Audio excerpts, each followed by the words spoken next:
அன்பார்ந்த தமிழ் பேசும் உறவுகளே, மது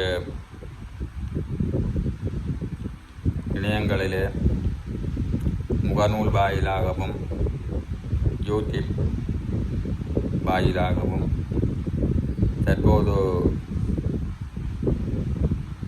ஓடிக்கொண்டிருப்பது வைத்தியர் அர்ச்சுனா ராமநாதன் சார் அவர்களுடைய பிரச்சனை.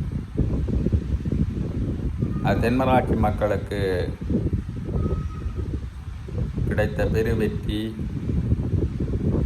பெரும் பிரசாதம் என தமிழ் மக்களால் போற்றப்பட்ட இந்த அர்ச்சுனா ராமநாதன் அவர்களுக்கு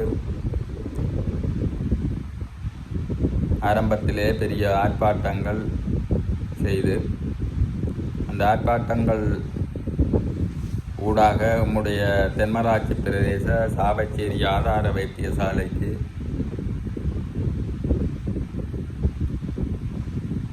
நல்லதொரு வைத்தியர், அதனை அங்கே ஊழலற்ற நீதியான திறமையான மக்கள் சேவையை பெற்றுக்கொள்ளக்கூடிய ஒரு வைத்தியர் இங்கே வருகை தந்திருக்கிறார். அவருடைய சேவைக்காக மக்கள் திரண்டார்கள், ஆர்ப்பாட்டத்தை செய்தார்கள். ஆனால் இது வைத்தியர் அர்ச்சுனா ராமநாதனுக்கான தனிப்பட்ட செல்வாக்கு அல்ல. அது அந்த வைத்திய சேவையிலே அவர் ஆற்றுகின்ற சேவைக்கு வழங்கிய மதிப்பும் மரியாதையும் என்பதை உணர்ந்து கொள்ள வேண்டும். இவர் இந்த வைத்திய சேவையிலே இவரால் நீதியான நியாயமான சேவையை வழங்க முடியும். இவர் இந்த வைத்தியசாலையில் இருக்க வேண்டும் என்ற எண்ணப்பாட்டோடு மக்கள் திரண்டார்கள், மக்கள் ஆதரவை தெரிவித்தார்கள். இந்த ஆதரவினை வைத்தியர் அர்ச்சுனா அவர்கள் தனக்கான கிடைத்த ஆதரவாக ஏற்றுக்கொள்ள முடியுமோ இல்லையோ அவருடைய எண்ணப்பாட்டை பொறுத்தது. தென்மராட்சி மக்களுக்கு நல்ல சேவை கிடைக்க வேண்டும், நல்ல வைத்தியர் வர வேண்டும், நியாயமான வைத்திய சேவை நடக்க வேண்டும் என்பதிலே மக்கள் எப்பொழுதும் அக்கறையாகத்தான் இருப்பார்கள். இப்பொழுது இவ்வளவு பிரச்சனைகளையும் உண்டு பண்ணி ஒரு வைத்தியர்கள் மீது நம்பிக்கையற்ற செயற்பாட்டை மக்களுக்கு கொடுத்து அந்த சேவையிலிருந்து டாக்டர் வைத்தியர் அவர்கள் விலகுவது எள்ளளவும் பொருத்தமானதில்லை என்பதை நாங்கள் கூறியே ஆக வேண்டும்.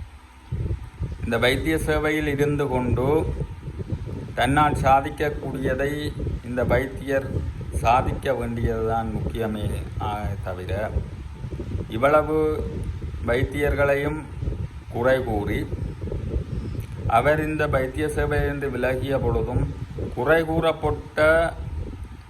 கூறப்பட்ட அத்தனை வைத்தியர்களும் இப்பொழுது மக்களுக்கு சேவையாற்றி கொண்டிருக்கிறார்கள் என்பது நம்முடைய கருத்து.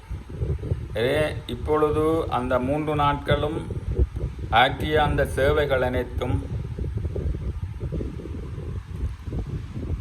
ஒரு பயனற்றதாக மாறுகின்ற ஒரு செயற்பாட்டை இந்த வைத்தியர் அவர்கள் அரசியலுக்குள் நுழைவதனால் ஏற்படும் என்பதில் எந்தவித ஐயமும் இல்லை. இது வைத்திய தொழில் என்பது தேடற்கரியது, எல்லோரும் பெற்றுக்கொள்ளக்கூடியதல்ல. இது தெய்வத்தன்மை வாய்ந்தது.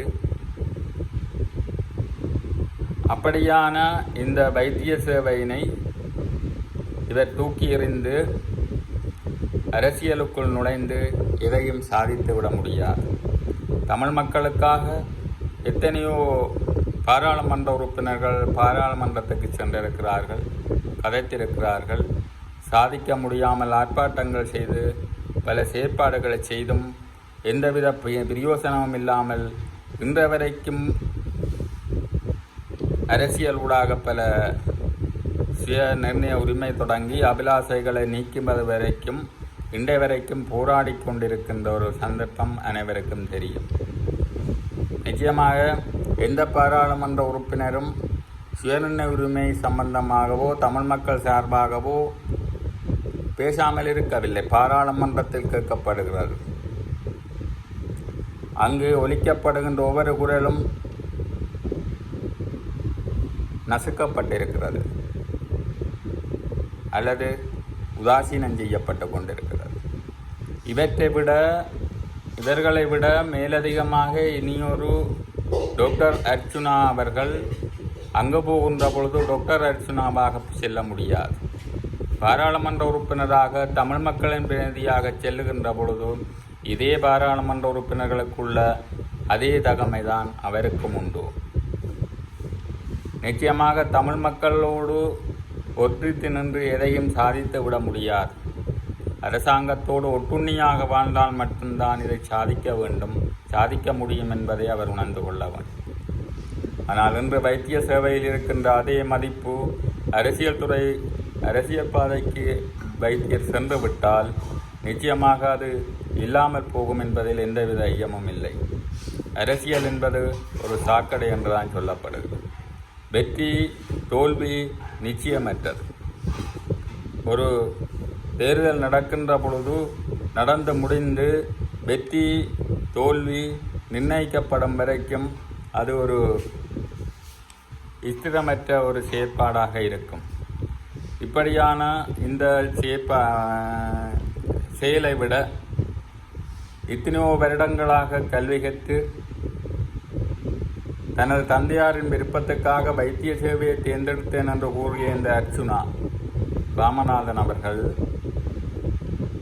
இந்த வைத்திய சேவையை விட்டு தகப்பனுடைய சொல்லையும் மீறி தகப்பனுடைய ஆசையை நிறைவேற்றாமல் இடைநடுவில் விட்டு மக்களுக்காக அரசியலுக்கு குதிக்கிறார் என்பது எள்ளளவும் ஏற்றுக்கொள்ள முடியாதது. இது தனிப்பட்ட கருத்து. ஒரு தனி மனிதனுக்கு கருத்து சுதந்திரம் இருக்கிறது. அந்த கருத்து சுதந்திரத்திலே என்னுடைய தனிப்பட்ட கருத்து இது. ஒருவரை டாக்டர் அர்ச்சுனா மதிப்புக்குரியவர். அவருக்காக அன்றைய தினம் நான் அங்கே சென்று ஆர்ப்பாட்டத்திலும் கலந்து கொண்டிருந்தோம். அன்றைய நிலையிலே அவர் வைத்திய சேவை நமக்கு தேவையை அந்த வைத்திய சேவைக்காக மக்களின் நலனுக்காக உழைக்கின்ற ஒரு மாமனிதனுக்கு நாங்கள் போராட வேண்டும், ஆர்ப்பாட்டம் செய்ய வேண்டும் என்பதற்காக சென்றிருந்தோம். இன்று அவர் அரசியல்வாதியாக மாறுகின்ற போது எள்ளளவும் ஒரு அரசியல்வாதிக்கு நாங்கள் வைத்தியருக்கு கொடுக்குற மதிப்பினை கொடுத்து விட முடியாது.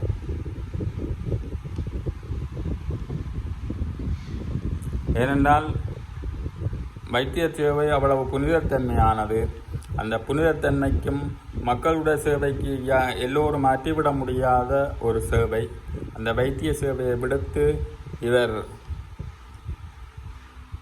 அரசியலுக்குள் போவது எந்த மனநிலையை கொண்டு அவருடைய தீர்மானம் அமைகிறதோ, ஆனால் மக்களுடைய மனநலம் எப்பொழுதும்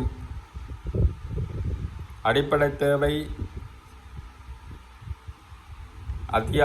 அத்தியாவசிய தேவைகளை கருத்தில் கொண்டுதான் அந்த போராட்டம் நடத்தினார்கள் என்பது என்னுடைய கருத்து. தங்களுடைய கருத்துக்களின்படி இந்த டாக்டர் அர்ச்சுனா ராமநாதன் அவர்களுடைய முடிவில் பிற்காலம் அது கேள்விக்குறியாக கூட அமைந்துவிடக்கூடிய ஒரு செயற்பாடுகளாக இருக்கும். அரசியல் ஒரு ஸ்திரத்தன்மையற்றது, நிலையானது அல்ல. சொன்னதை நிறைவேற்றாமல் போனால், கொடுத்த வாக்குறுதியை சரிவரை செய்யாமல் போனால் நிச்சயமாக அது தோல்வியில்தான் முடியும், பின்னடிக்கு என்பதையும் உணர்ந்து கொள்ள வேண்டும். ஒரு வருடத்துக்குள் வாக்குறுதிகளை நிறைவேற்றாவிட்டால் தான் ராஜினாமா செய்வேன் என்று இவர் கூறுவது இவ்வளவு காலம் போராடிய ஒரு பாராளுமன்ற உறுப்பினரால் ஏன் செய்ய முடியவில்லை என்பதை அவர் உணர்ந்து கொள்ளவர். அப்பொழுது இவர் ஒரு வருடத்துக்குள்ளே இது நிறைவேற்ற முடியாமல் போனால் என்பது ஏற்றுக்கொள்ள முடியாதது. அதே நேரம் ஒவ்வொரு அரசியல்வாதியும் தன்னுடைய பொக்கத்துக்குள்ளே அந்த தீர்வினை வைத்துக்கொண்டு வாக்குறுதி கொடுத்தால் அதை நிறைவேற்றிவிட முடியும்.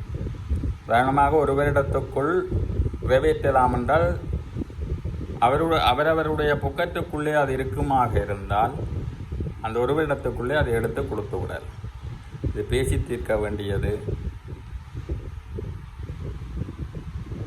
நிச்சயமாக இது நிறைவேறுமோ நிறைவேறாதோ, வெற்றியோ தோல்வியோ என்பதை தீர்மானிக்க வேண்டியது வைத்தியர் ராமநாதன் அர்ச்சுனா அவர்களும் மக்களும் என்பதுதான் எங்களுடைய கருத்து. சிந்தித்து செயற்படுவோமாக. நன்றி.